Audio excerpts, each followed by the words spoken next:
She shared her whole life online, every smile, every step, every secret. Thousands loved her for it. But one follower didn't just watch, he waited. This is the story of Amarachi, the girl they called a queen, until her biggest fan took it all away. Stick around to find out how it happened, and what it means for you. Before we proceed, please hit the subscribe button and click on the notification bell. Amarachi lived in a loud, crowded place full of people and movement. She was 22, a social media star known as Ama the Queen. Her life spilled online every day for thousands of followers to see. In the morning, she'd snap photos in her tiny room, her face bright with a big smile. By afternoon, she'd post videos walking to her job at a small clothing shop, weaving through bikes and shouting vendors. At night, she'd go live, showing her dinner, maybe rice and stew, or spinning around in a dress she'd fixed up herself, the glow of streetlights sneaking through her window. She shared every bit of her world. The bus stop where she waited, the suya spot where she ate, even the exact seat she took at church every Sunday. To Amarachi, it was her way to shine. To her followers, she was their queen, real and bold. But one follower didn't fit. His name was Chitty, a 30-year-old mechanic who called himself Silent Watcher 99. He never liked her posts or left comments. He just stared. To him, Amarachi wasn't just a girl online, she was his secret, his everything. Her posts were like pieces of her he could keep. He'd sit in his small, dark room, the air heavy with oil and heat, scrolling through her page on his old phone. He saved every photo, her laughing with friends, her sipping tea, her walking home. He saved every video, her voice chatting about her day, her giggle when someone sent her a gift online. Late at night, he'd replay them, his eyes locked on her face, whispering, "Amarachi, Amarachi." In his twisted mind, she was his alone. It began with one small step. One sticky evening, he typed a message, "You're so pretty, Amarachi. Be careful out there." She answered fast, "Thanks, fam," and posted a picture of it with a heart, happy someone cared. Chitty's chest tightened. That little reply lit a fire in him. He saved the screenshot, adding it to his growing stash, hundreds of pictures, clips, and scribbled notes about her life. He wrote down where she ate, when she left work, how she spent her weekends.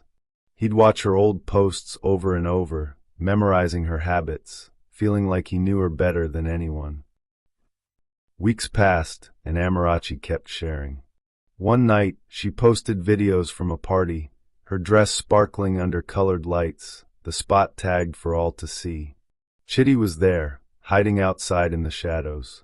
He stood by a wall, his cap low, watching her dance with her friends. Her laugh floated through the warm air, and he clenched his fists, his heart pounding.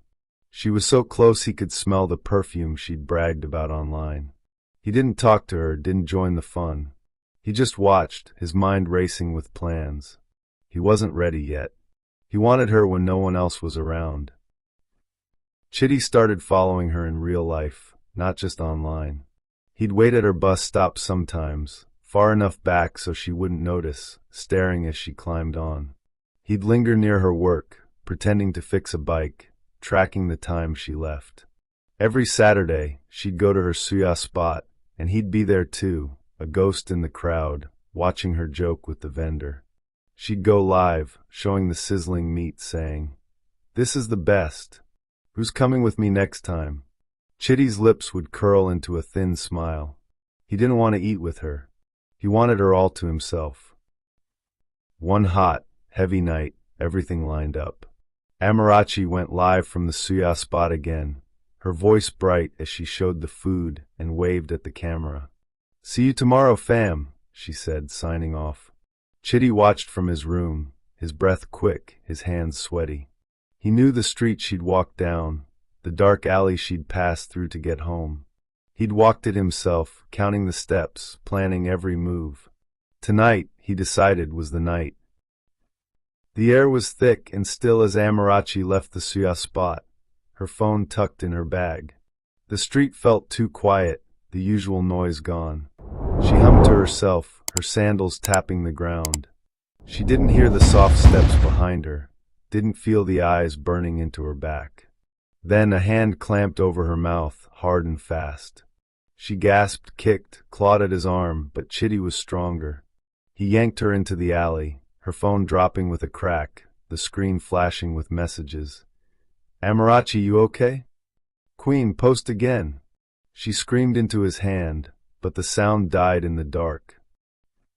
He dragged her to an old, broken building he'd found weeks ago, far from people, hidden by trees and trash. The walls smelled of rot, the floor cold under her feet. There, his obsession turned into something horrible. Amarachi begged, tears streaming, "Please let me go." But Chitty didn't listen. He saw only the girl he'd watched for months, the one he'd built in his head. She fought hard, scratching, hitting, but he wouldn't stop. Hours later, her strength was gone. She lay still, and Chitty's mind snapped. He couldn't let her tell. In a rush of fear, he ended it, quick and brutal, leaving her body in the shadows. Morning came, and Amarachi didn't post. No smiling photo, no good morning, fam. Her followers waited, then worried. By noon, #WhereIs Amarachi was everywhere online. Her friends called the police, scared. Her phone, picked up by a kid on the street, was wiped and sold before anyone could track it. Days dragged on, and then someone found her. A worker digging through the abandoned place stumbled over her, cold and gone. The city exploded with shock, tears, and anger. The police hunted for clues, digging through her followers. They found Silent Watcher 99 after weeks of work, tracing him to Chitty. They raided his room and saw it all. Walls covered with her pictures, a phone stuffed with her videos, notebooks full of her every move. In court, he sat still, his voice flat. "She was mine. She showed me her whole life." The crowd cried, her family broke, but nothing could bring her back. Amarachi's pages stayed online, silent now, a frozen piece of her. People talked about her for years, her story a heavy warning. Share too much, and the wrong eyes might find you in the dark. Subscribe, like and share for more stories like this.